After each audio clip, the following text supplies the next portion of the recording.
Citizens Forum. This is being filmed on Tuesday, April the 28th in the Memorial Arena in Victoria, BC. I'd like to thank the volunteer crew and the Shaw staff that makes the show happen. The first part of Citizens Forum is always the Walter and Jack show, and Walter, it's been an even crazier week. So just before this afternoon,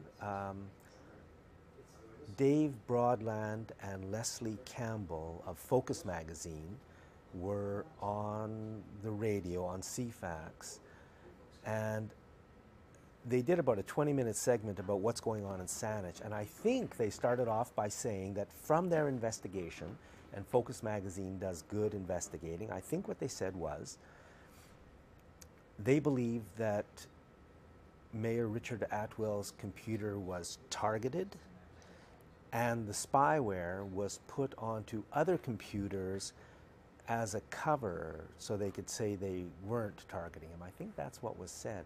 So, and Saanich Council refuses, at this point in time, to allow an independent investigation. And nothing seems to be happening. The weeks are going by, and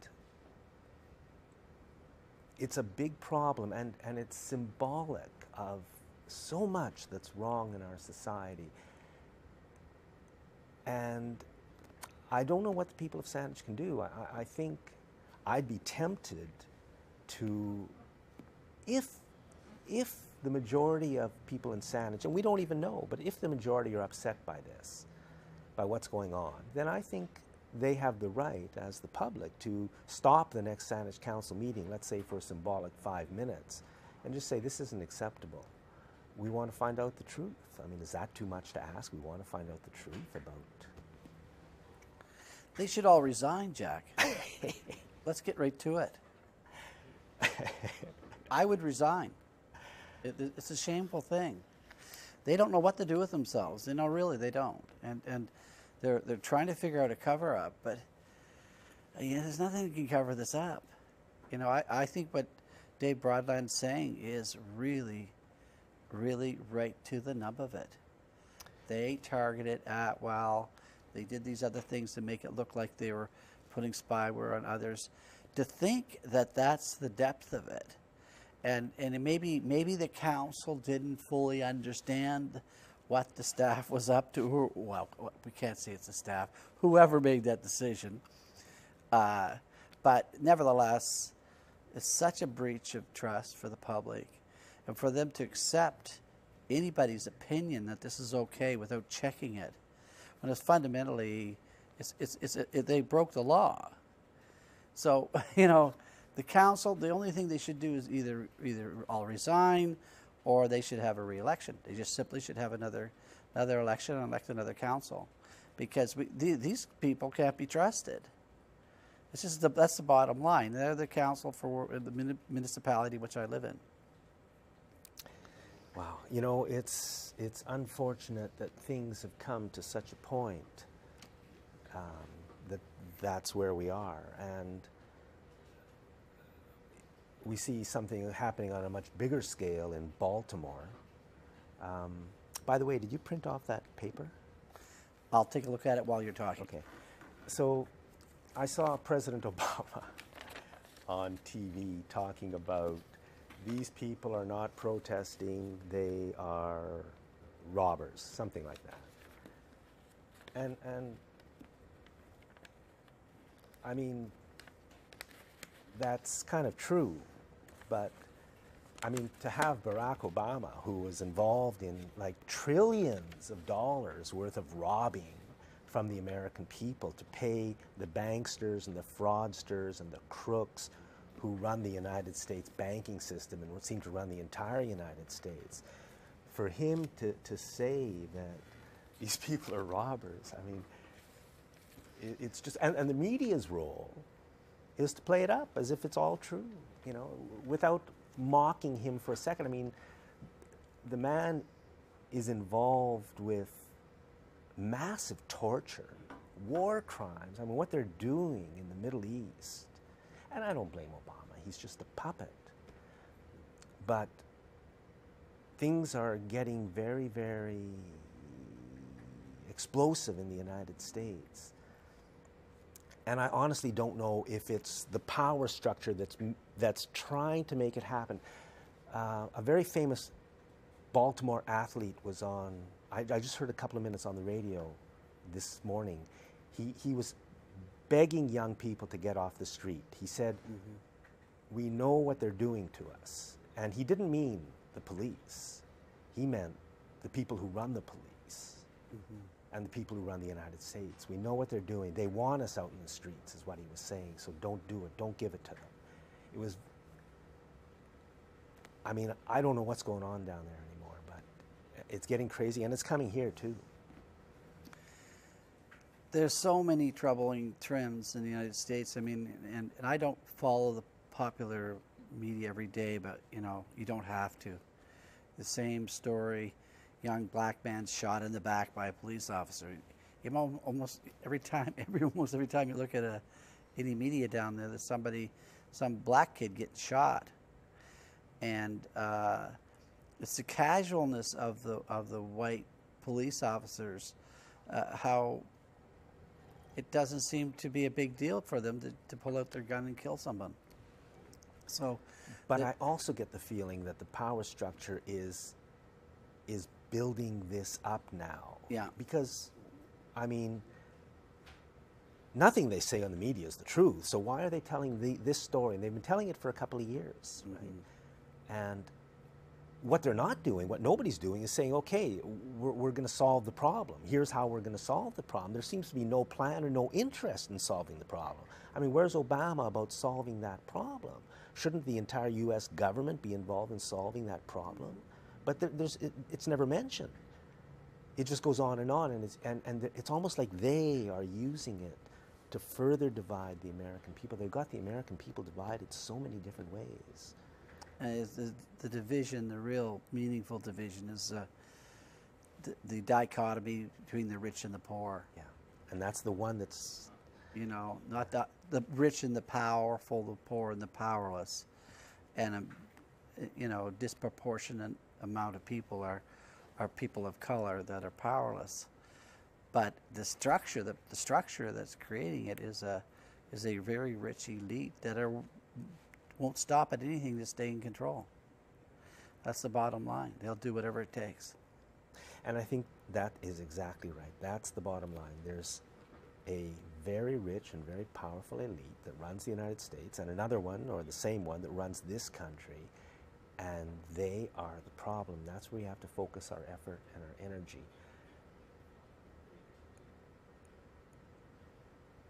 And the only way I can think of to do it is to build media, because we've got to be able to tell our story, whatever our story is.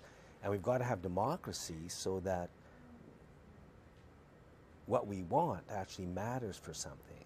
And, you know, which leads into something you were talking about earlier. What's going on now with the sewage treatment thing? Right. You know, it's like there seems to be a plan right now to redo the old plan, the $1 billion down the drain with no environmental benefit plan. That may still be the plan. It is the plan. Oh, God. That's what's so frightening. If they had another plan, if they looked at the other issues, you know, and even these decentralized sewage treatment, which seemed to be such a wonderful idea, somehow or other they can't look at that issue carefully. They have to continue on down this road. Now, this is not normal. This is like we're getting into some kind of, the behavior is just weird. You know, this is it's just, it would give lunatics a bad name. They shouldn't, you know. They should know that this is never going to fly, and that's the sad part of it, is they keep warning us, oh, we're going to lose all this federal funding, you know. And there was a couple of people who commented on that. The feds don't seem to be that concerned about it.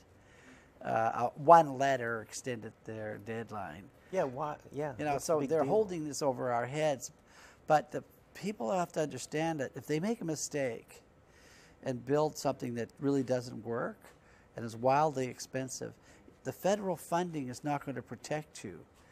The local taxpayers are going to pick up the tab forever. And the federal funding is a very fixed amount. If you go over, we pay for it. And how many projects have we ever seen that came in on budget? So we know that they could run into several $100 million of overcharges on this thing, and it would create havoc here. We would have $1,000, maybe $1,500 a year raise in our taxes to pay for something we don't need. And that may be the plan. It seems to be, and it's too bad that Lisa Helps is jumped into this both feet and scurrying around looking for another place to build the plant. Or plants. Yeah, well, it says plant in the paper, Yeah, Jack. it says plant or plants. Okay. But it says plant or plants. Yeah. Which may mean that they have gone now from one plant in Esquimalt, which Esquimalt, thank goodness, vetoed. So we couldn't waste the $1 billion there now. Now they may be saying one plant for the east sector, and who knows what they'll do in the west sector. The west one for We don't know, yeah.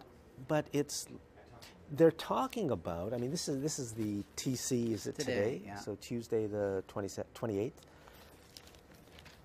And they're talking about the program being complete, the plan being in place by the end of June. Right. Which is the end of, just about next month. Well, it's just as nutty as everything else, so they might as well set a deadline that's nutty, because everything they're doing doesn't make any sense. Hopefully, because we don't know what kind of plants we're building, I don't think. No. Or how many. Oh, how do you stop them?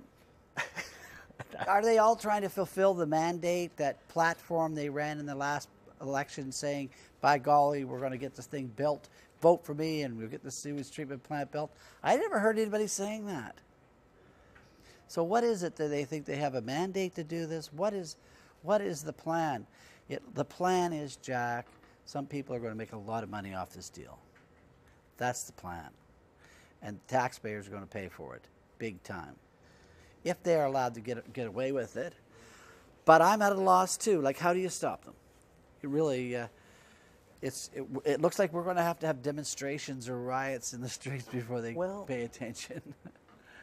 I mean, focusing on this issue, it seems like the public should, at least we should know from our elected officials, what kind of system and what cost we're looking at, and how many sites.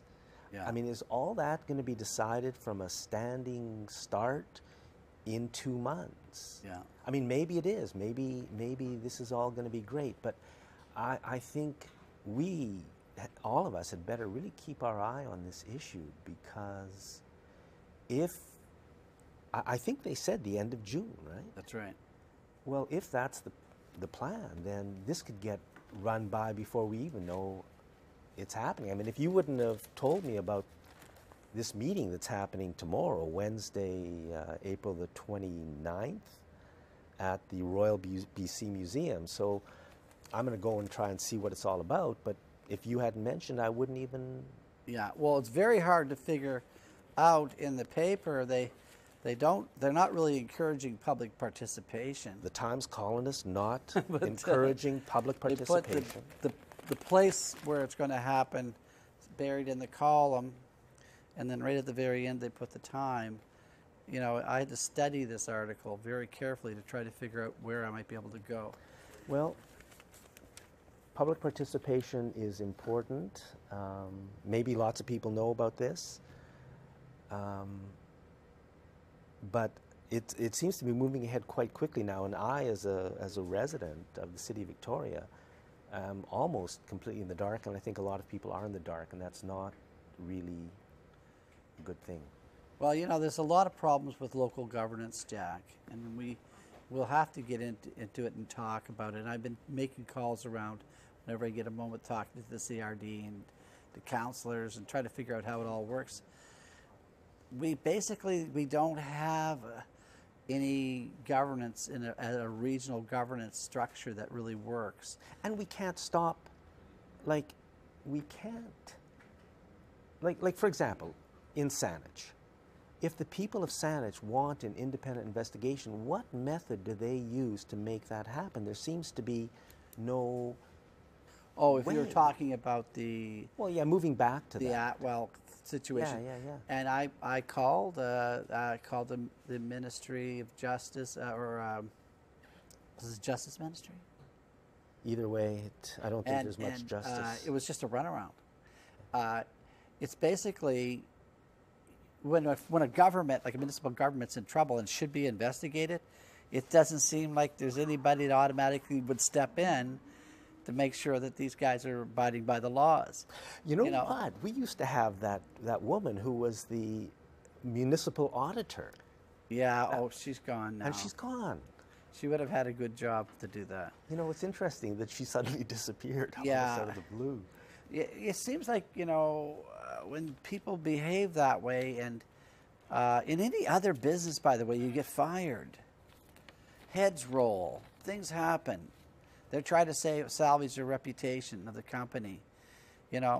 But these guys are so inept at it. I mean, there's two things about a crime. It's the crime itself and then the cover-up. And the cover-up here is ridiculous. They're dragging their feet, and you can imagine how lame the announcement's going to be at the end about what they thought happened. Unless we citizens can overcome them. I was listening to CFAX a couple of days ago, and they had a program on that was kind of promoting the evil campaign to vaccinate us all. I don't remember who the hostess was, but they were talking about Australia has just taken a big step towards, and this guest was on, I couldn't listen to it, so I really don't know what was said. I just can't listen to that stuff anymore. But it's amazing to see, and CFAC's doing it as if they care about public health. That's why they're interested in vaccinating us. It's because they care about public health. And I don't want to pick on CFAX, but just the corporate-owned media in general. About 15 years ago, 5,000 Canadians were killed by the drug Vioxx, and in the States it was probably about 50,000. And I mean, somebody mentioned that to me a couple of years ago, and I had never heard anything about it.